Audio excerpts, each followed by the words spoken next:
On this episode, we talk with a consultant in Santa Monica about walkable main streets. Then, we talk with the Chief of Engineering for the County of Kauai about complete streets.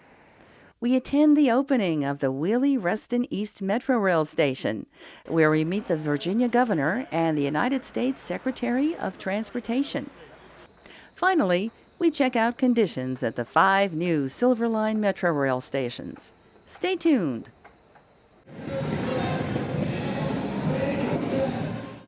We're in Santa Monica talking with Ryan Snyder, who's a transportation planning consultant. What does a transportation planning consultant do? Well, different things. I specialize in bicycle and pedestrian planning and street design, so create bicycle plans or safe routes to school plans, do pedestrian planning for cities, and sometimes work on street manuals. How is transportation planning or transportation changed in the Los Angeles basin over recent decades? Well, a number of things. First of all, I would say just like much of the rest of the country, there's a growing interest in creating more pedestrian-friendly areas and improving intersections and sidewalks and safe routes to school and so forth, and a growing amount of funding going towards projects like that. But the one trend that I think stands out, if we want to look at it in the perspective of decades, is I think a growing number of sort of Main Street environments. I want to go back to, say, the 1970s, and Westwood Village was one of the very few places where we had a real walkable Main Street where people would come and watch movies and go to restaurants and visit clothing stores and bookstores and all of that. And then where we're standing at right now in the 3rd Street Promenade in Santa Monica was one of the very first places that sort of revived itself as a pedestrian area, along with Main Street in Santa Monica, and then pretty soon Pasadena, downtown Pasadena. They started to revitalize old main streets that had deteriorated and were boarded up, and so they started to reinvest in these main streets.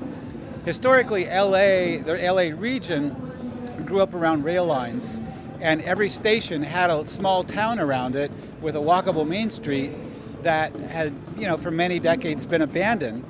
And so now what we see is many of those towns are going back and reinvesting and creating walkable main streets. So that sort of thing is happening all over. And you'll find a walkable main street, and along with that, Southern California, we have nice weather. People like to eat outside, so you're getting more outdoor cafe seating and all of the things that go along with those kind of walkable main streets. They're disconnected. They don't connect with one another, but there are many really good main streets are in the LA region right now, and more coming. And as a transportation planner, you have all these little pockets of goodness kind of isolated from each other. How do you go about trying to connect them, making things work as a system rather than just in isolation? Well, there's a number of strategies that we have to employ, and first of all is making sure that we have good sidewalks and good pedestrian street crossings, but the land use planning component is a really integral part of it as well. I like to see street planning combined with land use planning. So if you're going to redo a street and you're taking a suburban strip that's maybe 4 lanes and it's a high-speed street, and you've got either boarded up buildings or traditional suburban buildings with parking structures in front or parking lots in front, you really need a land use plan to redo a lot of that. That's going to revitalize it. So the land use plan creates new development that is built up to the sidewalk, that can kind of retrofit and reconnect the cities and the walkable areas and neighborhoods. So, if transportation department is just looking at what's inside the right-of-way lines, then they're sort of missing right. that component. We absolutely need collaboration with planning departments, because that land use planning part is equally important to pedestrianizations. Transportation is movement from one land use to another. And the way we arrange our land uses greatly impacts the way people travel. And for people to walk, things have to be close together. We have to have close destinations. And so a place like this where the stores have what we call zero lot line zoning, they're right next to one another, and there's wide sidewalks in front of the stores that the doors open onto And so that's really a land use planning issue. So the form of the city or the street is very important. That's the land use component of it. And what's your feeling about the public perception of walking versus driving versus whatever else? Has the public perception of walkable places been changing? Well, I don't know if the public thinks of it quite in those same terms as like transportation planners or pedestrian advocates would. But people love coming to places like this, and they enjoy going to walkable main streets. And it's just something that people, and I personally, I believe it's because of we like to people watch. We like to go where other people are out.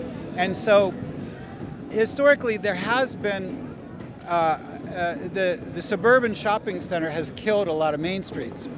But now main streets are coming back because the suburban shopping center can give you the big box store, and you're going to go there just to buy something out of the big box store. But when you come to a walkable main street, you're coming for the experience.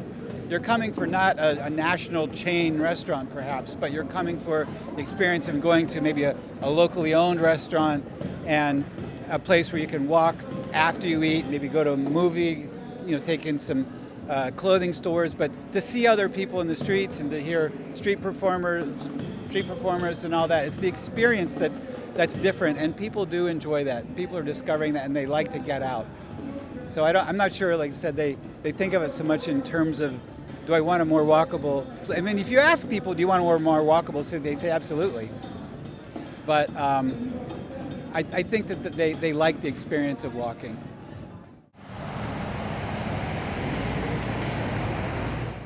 We're on the island of Kauai, talking with Michael Mole. Just where are we? We are in the greater Lihue area in what's called Puhi, which is near where a lot of the shopping areas are on Kauai, and right adjacent to Chiefus Kamakahale Middle School. And what is your job? I am the Chief of Engineering for the County of Kauai. And Kauai's put together a complete streets policy.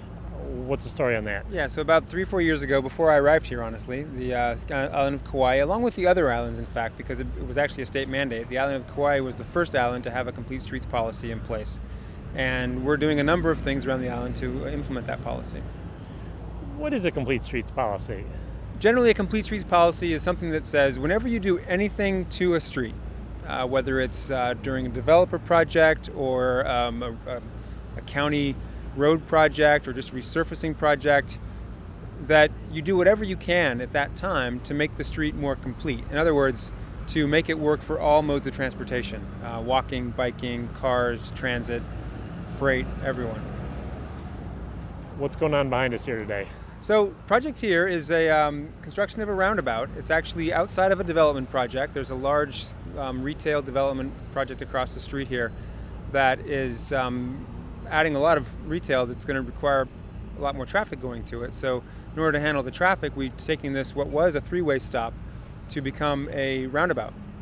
In addition to that, the roads approaching this intersection are currently 4-lane undivided roads, which we know through lots of research to be less safe than other types of roads. And so we're going to be eventually restriping these two streets, Kaneka Street and Nuho Street, to be 3-lane cross sections. In other words, 1 lane in each direction, plus a center turn lane and bike lanes. How well does that work? Have people done that sort of road diet before? Yeah, this concept of a 4-lane to 3-lane road diet conversion is very common. It's happened hundreds of places around the country. Seattle, Washington alone has done 30-some, I think, if not more, at this point. And research shows it's safer for people driving, safer for people walking, safer for people bicycling, much better really for all users of the roadway. And so it's a common concept that we see several roads here on Kauai that this could be applied to. And in crash terminology, they talk about the multiple threat crash, where you have 4 lanes, you have to cross multiple lanes going each direction. This sort of road diet basically eliminates that problem, right? That's right. It mostly eliminates that problem. You can still have someone trying to pass in the center turn lane, but the problem of crossing a street where one driver yields and the next driver doesn't yield in the next lane, thus resulting in a crash for a pedestrian, for the most part goes away. And it's still theoretically possible in the center turn lane, but much less likely, since those center turn lane vehicles are typically turning and not going at such high speed. This is a 4-lane road going down to 3 lanes here. What other road configurations do you have that you're trying to get to be more complete? Good question. So we have a number of things. We've got one of the challenges we have here on Kauai is most of our roads have no sidewalks, no shoulders. They're typically 20 to 24 feet of asphalt pavement, and that's about it. And we're trying to find ways to make those roads better for walking and bicycling. And honestly, one of the solutions is simply to, in some places where there's a center line marked, take the center line out, where with a center line marked in a 20-foot wide roadway, motorists feel that they sort of own the lane in a sense and hesitate to cross the center line. If we take the center line out, then we make it so motorists feel more comfortable crossing the center line if they need to overtake a pedestrian walking along the road or a bicyclist riding down the road. And so we're doing some of that. And in a couple of examples, we might also be on Waikomo Road in the Kaloa area.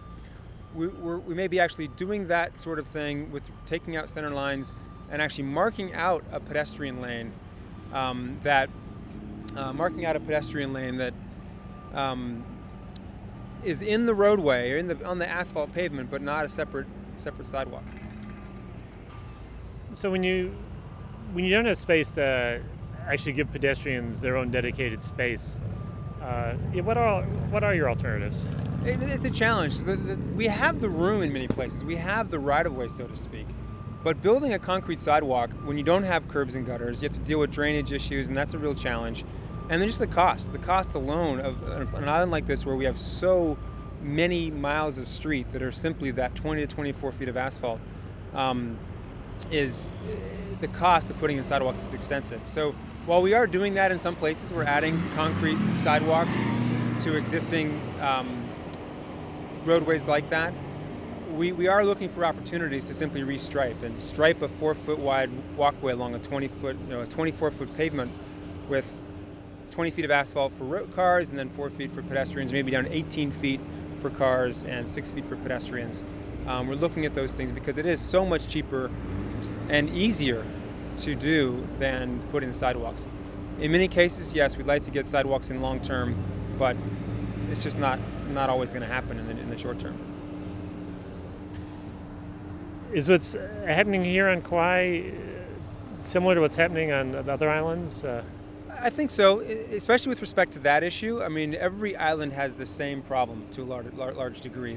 These rural type roads that have gotten dense enough with residential or sometimes other development where you simply, walking on the road is very challenging. And when I presented some of these thoughts at a conference in Maui, and Maui and other islands were taking interest in these issues, saying how can we make roads more complete, more walkable and bikeable without spending millions and millions of dollars, because construction on the islands is very expensive, close to double, honestly, in many cases, what you'd pay on the mainland. Are your new roads being done differently than your old roads? Yes, a couple of things. If we're sort of rebuilding a road, if we're reconstructing a road because the surface of the road is so bad, and there's a good example here is Puhi Road, where we've known for a while that this road needs to be rebuilt. It's an industrial road that has a lot of trucks, but the structural support was never built for trucks. And so we have to reconstruct the whole thing. Over a foot of base rock and concrete's going in there. While we're doing that, we're going to add a sidewalk on one side at least, and bike lanes as part of that. It's not really a new road, but a full reconstruction of a road. We're also making changes to our road standards, so when developers develop, they're now required by our zoning ordinance to build sidewalks in more cases than they were in the past. And we're changing our road standards to ensure that sidewalks and bike lanes are included on the appropriate types of roads where it's dense enough and where there's enough traffic volume to warrant having bike lanes and sidewalks. Our road standards are being changed to address that as well. Do you expect to see a lot more walking as you make conditions a little better for pedestrians? We certainly hope so. That's one of the mayor's big goals with Kauai, is to have people be more active with their transportation, especially. And it's interesting. You look at an island like Kauai, which isn't large. Most places aren't very far, But we have as much, if not more, of a car culture here than most places on the mainland. I mean, walking is not common. I mean, you haven't seen hardly anyone walk by as we've been here, out here on the street today here. And so we think that if the environment is better, it will get better. And I hear from people that have been here longer than I have that, yes, people used to walk more than they do now. But the culture has shifted, and the mayor's goal is to shift that culture back, and in part, the method to get to that goal is by making the streets more complete. We're not that far from a road called Hardy Street. What's going on there? Yeah, so Hardy Street is one of our roads near our downtown area in Lihue, where we've got a very large complete streets project going on. It's a full reconstruction with one of the main purposes is to add bike lanes and sidewalks. And currently it's a 2-lane road, has some sidewalks but not consistent or not the whole length on both sides. Doesn't have any bike facilities, but the volumes are high enough that bicyclists don't feel comfortable riding and sharing those relatively narrow 2 lanes.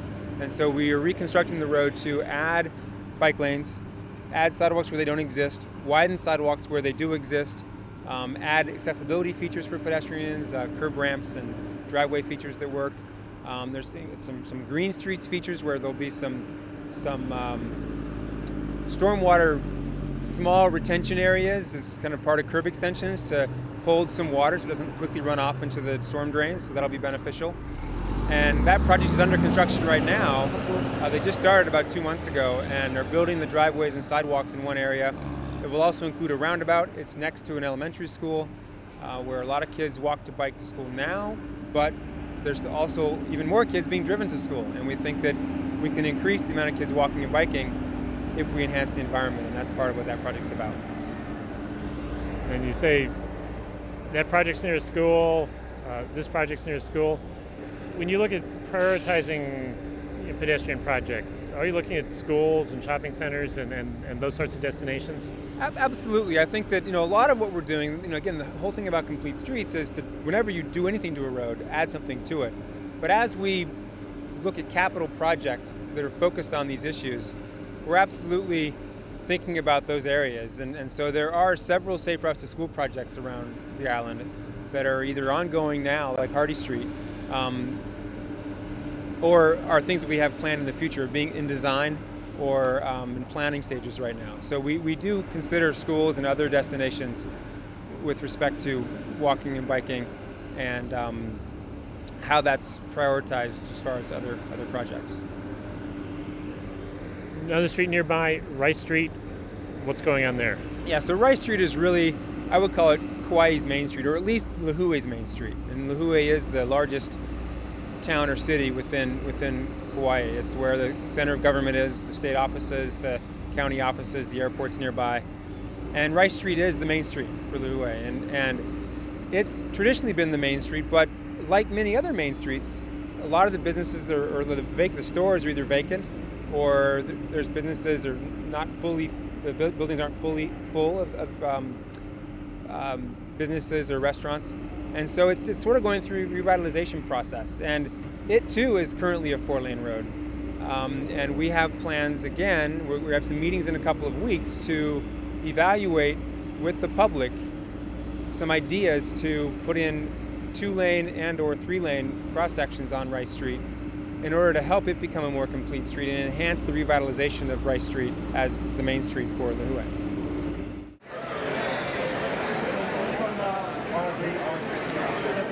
Mr. Governor, what role will the state play in making Tysons more walkable?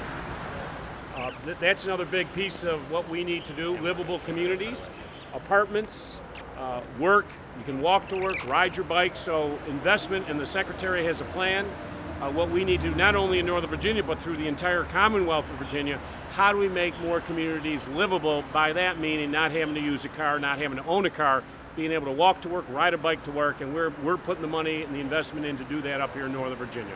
These are planned as urban stations, and we left it to the private sector to work out the kind of community they want to live in. That's why you see the way they're designed. The governor's absolutely right. All open for the development to come.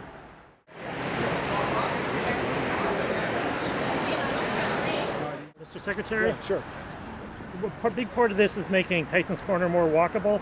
What's the role in the federal DOT in helping that out? Well, I think, one of the foundational things about making a community walkable is having access to public transit. And this is extending public transit into a corridor that so greatly needs it. So, I would expect you to see people walking to the metro, walking their way from D.C. into parts of Virginia they couldn't access as readily by car, and using sidewalks and other trails to enjoy the great state of Virginia. So I think this is going to be a great thing for pedestrianism.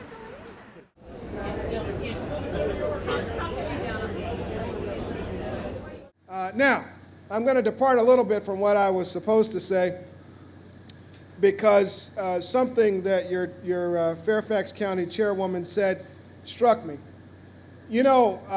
Back in medieval times, there were people who were charged with building cathedrals. And they started building those cathedrals with no idea what the cathedral would look like when it was actually done. In some cases, there were people who were just charged with putting a stone in one place, and their contribution to that cathedral was putting a stone in place. And over generations, eventually these cathedrals became majestic structures that we now recognize in history. And as folks stood up just a minute ago who've been working on this project, some of them not even elected anymore or in public office anymore, what I'm reminded of is that the work of transportation is really the work of generations. And if we're not putting those cornerstones in place as a nation, we're not building for the generations that come after us. And today is a time to celebrate the voices of yes being stronger than the voices of no, and getting something done.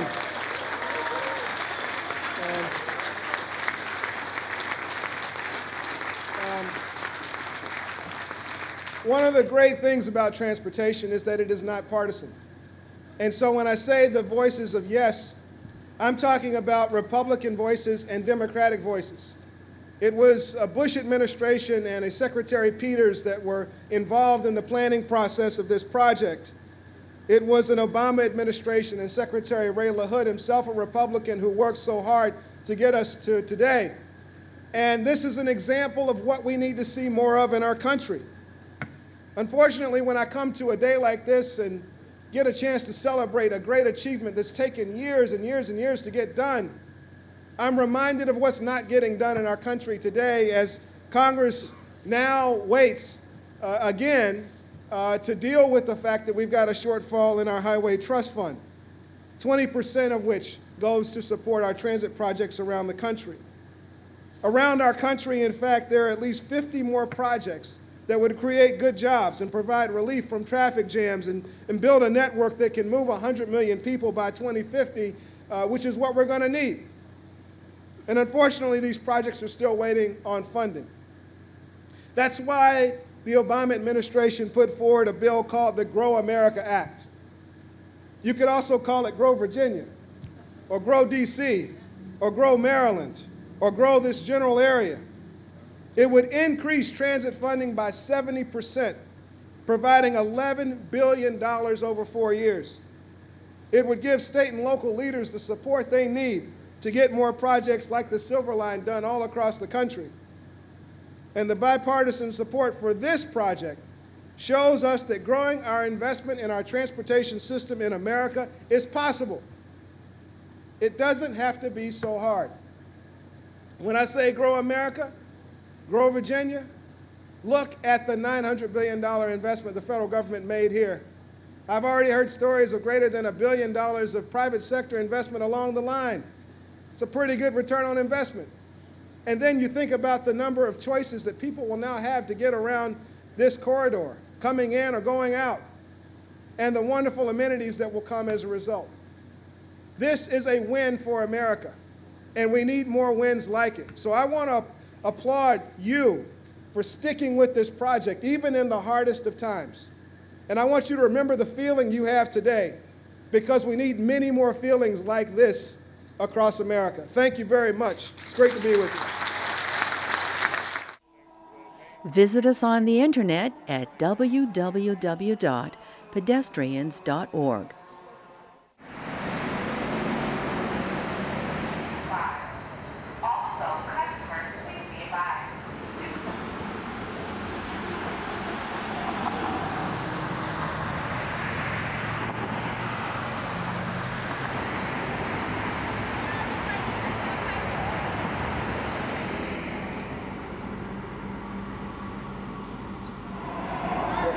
Untitled Chapter.